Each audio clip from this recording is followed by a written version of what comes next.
या विधेयकावरनं उद्धव ठाकरेंनी मोदी सरकारवरती टीका केली आहे। आता मुस्लिमांच्या जमिनी बळकावल्या तर भविष्यात मंदिरांच्याही जमिनी बळकावतील असा आरोप उद्धव ठाकरेंनी केलाय। तर मुंबईतील जमिनींचा आधीच सौदा झालाय, त्याला कायदेशीर मान्यता देण्यासाठीच घाईत विधेयक पास करण्यात आला असा घणाघात राऊतांनी केलाय। आज सुद्धा मी सांगतोय ना, महाराष्ट्रामध्ये मुंबईमधल्या जमिनींचे व्यवहार आधीच झालेले आहेत वक्फ बोर्डाच्या आधीच, आणि त्यासाठी त्या विधेयकाला त्या जमिनींच्या खरेदी विक्रीला कायदेशीर स्वरूप आणण्यासाठी हे विधेयक आणण्यात आलं। हे स्पष्ट आहे। त्याच्यामुळे देवेंद्र फडणवीस यांची भीती मी समजू शकतो। आम्ही त्यांना एक्सपोज करणार आहोत आणि करत आहोत। त्यांची भीती जी आहे ये हमें समझू सकते। क्या पहले आपको भी समझ में आया है कि हम क्या कर रहे हैं, मुसलमानों के हित में कर रहे हैं कि उनके खिलाफ कर रहे हैं, ये तो पहले बताओ। और हमारा जो डर है कि आज आपने वक्फ बोर्ड की जमीन पर आपकी आंख है, हमारे जो मंदिर का ट्रस्ट है उनके पास भी काफी सारी जमीन है, क्रिश्चियन लोग उनके पास जमीन है, गुरुद्वारा के पास होगी, बौद्ध विहार के पास होगी। अगर आप मुसलमानों की बात आज कर रहे हैं, कल हमारे ऊपर भी आपकी नजर आएगी। उद्धव ठाकरे आणि राऊतांनी निशाणा साधल्याचं पाहायला मिळालं। वक्फप्रमाणे मंदिरांच्याही जमिनी बळकावल्या जातील असा आरोप मोदींवर केला आहे। अमित शहांच्या भाषणामध्ये बीड आणि कोल्हापूरमधील मंदिरांचाही उल्लेख आलाय। त्यांनी इथल्या मंदिरांवर वक्फ बोर्डानं दावा केलाय असं म्हटलंय। बघूया। और मान्यवर, महाराष्ट्र के वडानगे गांव में महादेव की मंदिर पर दावा किया और बीड में कंकलेश्वर मंदिर की 12 एकड़ जमीन वक्फ बोर्ड ने जबरन ले ली। मान्यवर, ये सब जो चल रहा है इसमें आज भी मैं स्पष्ट करना चाहता हूं, वक्फ जो कि मुस्लिम भाइयों की धार्मिक क्रियाकलाप और उनके बनाए हुए दान से ट्रस्ट है, उसमें सरकार कोई दखल करना नहीं चाहती है। वक्फ दुरुस्ती विधेयकादरम्यान लोकसभेमध्ये केंद्रीय गृहमंत्री अमित शहा यांनी कोल्हापुरातल्या वडणगे गावाचा उल्लेख केलाय। या गावात महादेव मंदिराच्या जागेवरच वक्फ बोर्डानं दावा सांगितल्याचं शहांनी म्हटलंय। सध्या या जागेबाबतचा विषय न्यायप्रविष्ट आहे। गावातील हिंदू आणि मुस्लिम या दोन्ही समाजाकडून मंदिराच्या जागेवर दावा सांगितला गेलाय। गृहमंत्री अमित शहा यांनी काल संसदेमध्ये वक्फ बोर्ड संदर्भात विधेयक मांडत असताना कोल्हापुरातल्या वडणगे गावाचा उल्लेख केला आणि या गावात असणाऱ्या जमिनी संदर्भात उल्लेख केला। स्थानिक ग्रामस्थ आहेत आपल्यासोबत, आपण त्यांच्याशी बातचीत करणार आहोत की नेमकं हे प्रकरण काय आहे आणि यातली सत्यता काय आहे। त्यांच्यापर्यंत जी माहिती पोहोचवली गेली ती चुकीच्या पद्धतीने पोहोचवली गेलेली आहे आणि त्यांनी जो संसदेमध्ये जो मुद्दा उपस्थित केला आहे फॉर एक्झाम्पल म्हणून केलेला आहे। कारण जे विधेयक वक्फ बोर्डाच्या बाबतीत पास करायचं चाललेलं आहे तर त्यांनी त्यामध्ये सांगितलं की कशा प्रकारे वक्फ बोर्ड प्रॉपर्टी हडप करतं, तर त्याचं एक उदाहरण वडणगे गावातलं म्हणून त्यांनी दिलेलं आहे। पण ही सत्यता नाही आहे। सिटी सर्वे नंबर मंदिराचा सिटी नंबर वेगळा आहे आणि मुस्लिम समाजाचा हा सिटी सर्वे नंबर वेगळा आहे। हा 89 हा वक्फ झालेला आहे, पण तो वक्फ झाल्यास त्याच्यावरती अपील आमचं पेंडिंग आहे। त्यामुळं हा जो त्यांनी जो मुद्दा तिथे घेतला आहे तो पूर्णतः चुकीचा त्यांनी घेतलेला आहे। त्यांना चुकीची माहिती पुरवल्यामुळं त्यांनी तो मुद्दा फॉर एक्झाम्पल म्हणून घेतलेला आहे। आम्ही जे शहांचं म्हणणं अगदी बरोबर आहे, त्यांच्याकडे पूर्ण बरोबर माहिती पोहोचलेली आहे। हे महादेव मंदिर आहे, इथे याची यात्रा भरते। हे बांधकाम वगैरे कधीच नव्हतं पूर्वी, हे बांधकाम कधीच नव्हतं इथे जे आहे ते।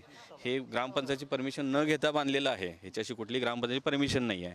स्वतःची जागा असली तर ग्रामपंचायतीची परमिशनही लागते, ह्याच्यासाठी कोणतीही परमिशन घेतलेली नाही। या जागेसंदर्भात जर बोलायचं झालं तर सिटी सर्वे झाला त्याच्या अगोदर ही गावातली पडसर जागा अशीच नोंद होती आणि ह्यांनी जे माझ्या मित्रांना बघायला सांगितलं की ई रजिस्टरला गावातली पडसर जागा अशी नोंद आहेत, म्हणजे त्याच्यात टाकलेलं आहे। मग पडसर जागा कोणती ह्या गोष्टी आहेत सगळ्या। त्यामुळे ही पहिल्यापासून ग्रामपंचायतचीच जागा आहे आणि यात्रेसाठी वापरली जाते। ही अतिक्रमण वाढत आहेत। हे ज्यावेळी लक्षात आलं त्यावेळी गाववाल्यांनी ते एकत्र येऊन गाव बंद ठेवलं आणि अमितजी शहांच्यापर्यंत हा विषय पोहोचला। हे असलं पवित्र संसद जिथं आहे त्या ठिकाणी अशा खोट्या बातम्या देणं हे त्यांना काय माहिती नसणार। ते काय इथे येऊन जागेवर बघत नसणार किंवा त्यांनी काय कागदपत्र बघितलीत का नाही। पवित्र ठिकाणी जर अशा प्रकारचे उल्लेख होत असले तर हे दुर्दैव आहे देशाचं। कॅमेरामन सचिन सावंत सोबत मी रणजित माजगावकर, साम टीव्ही, वडणगे, कोल्हापूर। आणि आता बातमी बीडमधनं पाहूयात, कारण कंकालेश्वर मंदिराच्या जागेवर वक्फनं अतिक्रमण केल्याचा दावा अमित शहांनी केला। मंदिराची 12 एकर जमीन वक्फ बोर्डानं जबरदस्तीनं ताब्यात घेतल्याचं त्यांनी म्हटलंय। लोकसभेतील वक्फ सुधारणा विधेयकावर ते बोलत होते.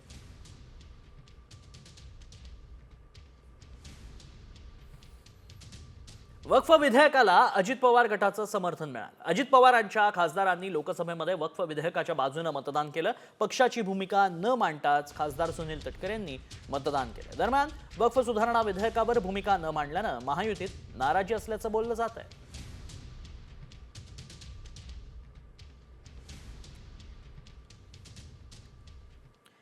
आणि एकीकडे या संदर्भातल्या चर्चा सुरू असताना दुसरीकडे ऑपरेशन टायगरची पुन्हा एकदा चर्चा झाली.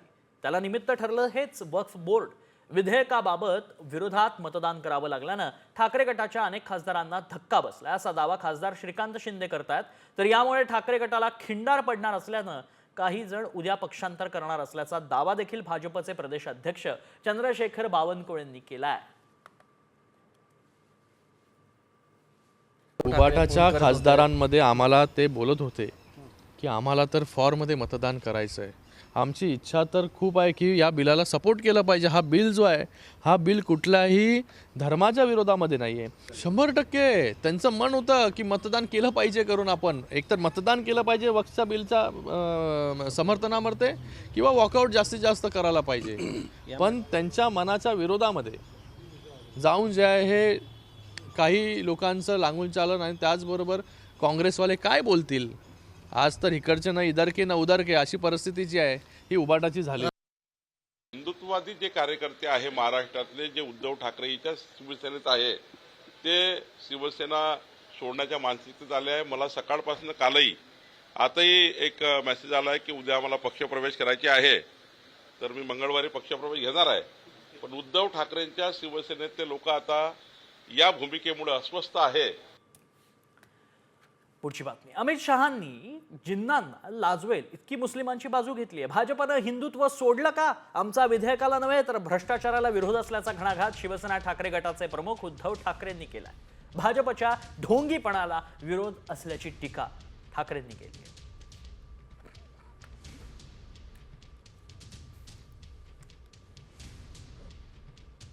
मला वाटतं देशाच्या इतिहासात पहिल्या प्रथम देशाच्या संसदेत मुस्लिम समाजाचा कळवळा आणणारी भाषणं ही म्हणजे अतिशयोक्ती करायची झाली तर जिनांनाही लाजवेल अशी मुसलमानांची बाजू घेणारी भाषणं ही खुद्द अमित शहापासून त्यांच्या सर्व मित्रपक्षांनी काल केलेली आहे. मग हे बिल नेमकं मुस्लिमांच्या विरोधात आहे का मुस्लिमांच्या बाजूने आहे? जर मुस्लिमांच्या बाजूने असेल तर त्याला विरोध करणारे आम्ही हे हिंदुत्व सोडणारे कसे? कारण मुसलमानांची ज्या पद्धतीने तुम्ही काल बाजू मांडले की गरीब मुसलमान को ये होगा, मुस्लिम महिलाओं को ये करेंगे, अमुक करेंगे, तमुक करेंगे, मग हिंदुत्व आम्ही सोडलं का तुम्ही सोडलं?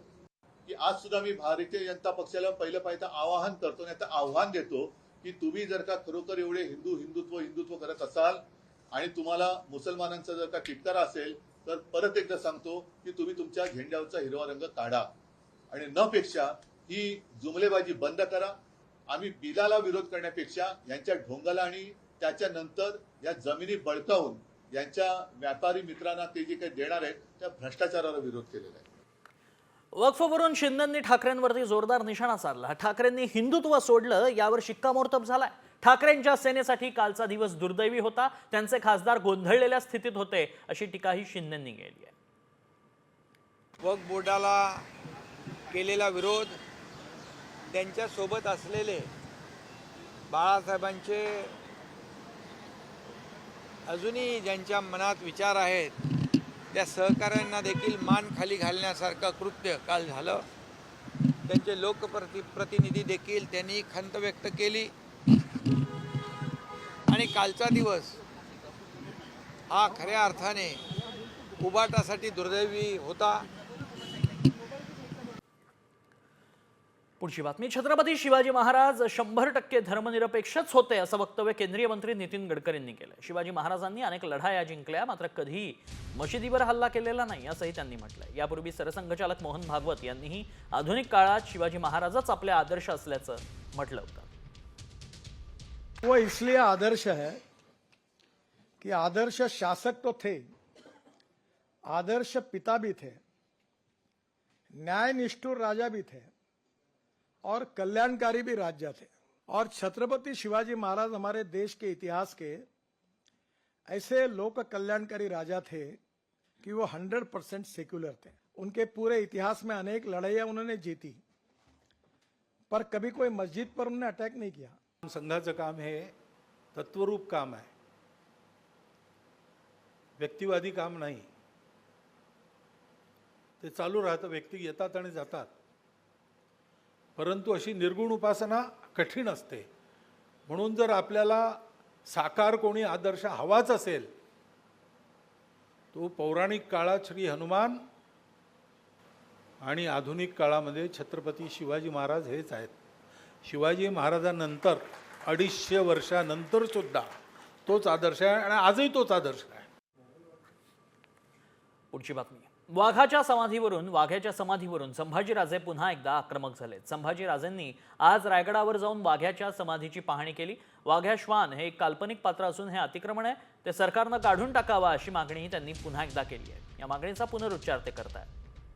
छत्रपती शिवाजी महाराजांच्या पुण्यतिथी या निमित्ताने संभाजीराजे आज रायगड किल्ल्यावर आले आहेत। शिवाजी महाराजांचा स्मृतिदिन आहे आणि शिवाजी महाराजांना अभिवादन करण्यासाठी मी आज इथं आलो आहे। एक वेगळी एक वेगळं स्पिरिट, एक जोश शिवाजी महाराजांच्या समाधीला जाऊन दर्शन घेतल्यानंतर एक तयार होतो आणि त्याप्रमाणे मी इथं आलो आहे। तुकोजी होळकर महाराजांनी शिवाजी महाराजांच्या समाधीसाठी मदत केलेली आहे, त्या कुत्र्यासाठी नाही। तुकोजी होळकर महाराज जिथं असतील ते म्हणतील मी काय कुत्र्यासाठी मदत केली का शिवाजी महाराजांसाठी केली? किती साधा प्रश्न हे। समजा शासनाने दखल घेतली नाही ना, हा कुत्र्याचा पुतळा आहे तो तसाच राहिला तर आपली काय भूमिका असणार आहे? हे बघा, अध्यक्ष म्हणून मी त्यांच्या कानावर घातले। काल मुख्यमंत्र्यांसोबत अनेक विषय पेटलेले दिसतात, समिती स्थापन करतील आणि निर्णय घेतील। सचिन कदम, साम टीव्ही, रायगड। येत्या महिनाभरात पुन्हा एकदा गाव पातळीवर राजकीय धुरळा उडणार आहे। कोल्हापूर जिल्ह्यातील 1026 ग्रामपंचायत निवडणुकीची रणधुमाळी सुरू होतीये, तर जिल्ह्यातील सरपंच पदाची सोडत येत्या 8 एप्रिल रोजी जाहीर होणार आहे। सर्वसाधारण पदासाठी 604, अनुसूचित जाती 138, ओबीसी 273 तर 7 अनुसूचित जमातींसाठी सोडत निघणार आहे।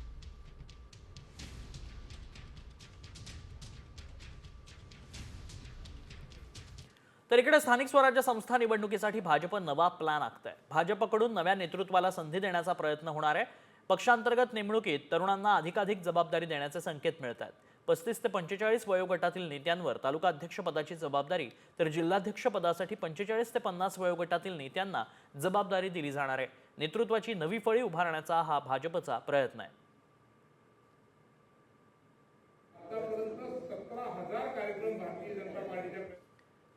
पुढच्या बातमीकडे, आता लाडक्या बहिणींसाठी मोठी बातमी आहे। लाडक्या बहिणींना 2100 रुपये देण्याबाबत सरकार सकारात्मक आहे असं वक्तव्य विधान परिषदेच्या उपसभापती डॉक्टर नीलम गोऱ्हेंनी केलंय। लाडक्या बहिणींना लवकरात लवकर 2100 रुपये मिळतील असा विश्वासही त्यांनी यावेळी व्यक्त केला।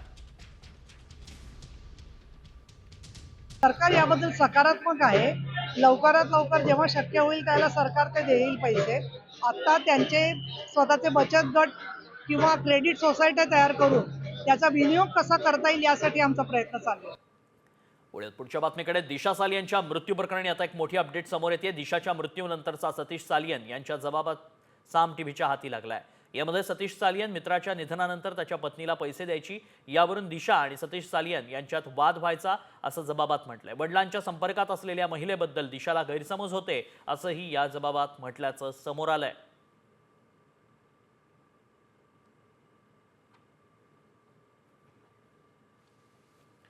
अन्यथा राज्याला हादरवणारी एक बातमी आहे, कारण मुंडन आणि भुवया काढत महिलेचं विद्रुपीकरण करण्यात आलंय। धक्कादायक बाब म्हणजे याचा व्हिडिओ तयार करण्यात आला। सोलापूरच्या बार्शी शहरात ही धक्कादायक घटना घडली आहे। चारित्र्याचा संशय आणि कौटुंबिक वादातून नवरा, नणंद आणि मेहुण्यानं पीडित महिलेचा जबर मारहाण केली आहे। याबाबत पीडित महिलेनं बार्शी शहर पोलिसात तक्रार दाखल केली, मात्र अद्याप कोणतीही कारवाई झालेली नाही। मारतो म्हणून धमकी दिली त्यांनी, म्हणून मी माझ्या स्वतःवरती सगळं म्हणजे मी स्वतः कारणीभूत आहे असं त्या व्हिडिओमध्ये सांगितलं आणि त्यांनी व्हिडिओ करून घेतला आहे। आणि त्यांचं म्हणणं असं आहे की स्वतःनंच हिचं स्वतःचा विद्रूप करून घेतलेला आहे। कोणची एक महिला स्वतःचं रूप विद्रूप करून घेईल?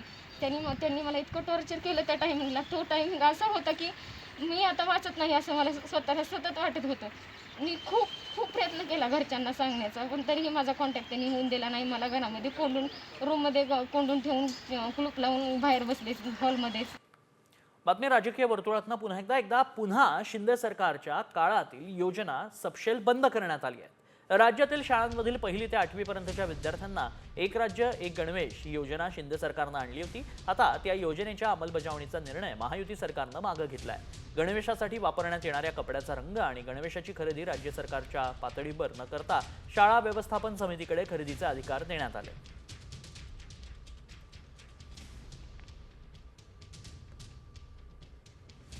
सरकारनं योजना गुंडाळल्याचंच त्यामुळे पाहायला मिळतं. त्यामुळे पुन्हा एकदा शिंदे सरकारमधील ज्या योजना होत्या त्यांना कुठेतरी बंद करण्यात येताना पाहायला मिळतं.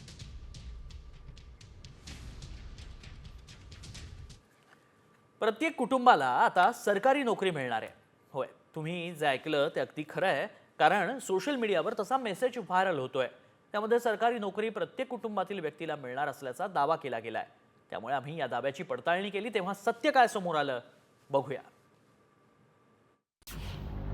प्रत्येक कुटुंबात सरकारी जॉब. केंद्र सरकारची नवी योजना.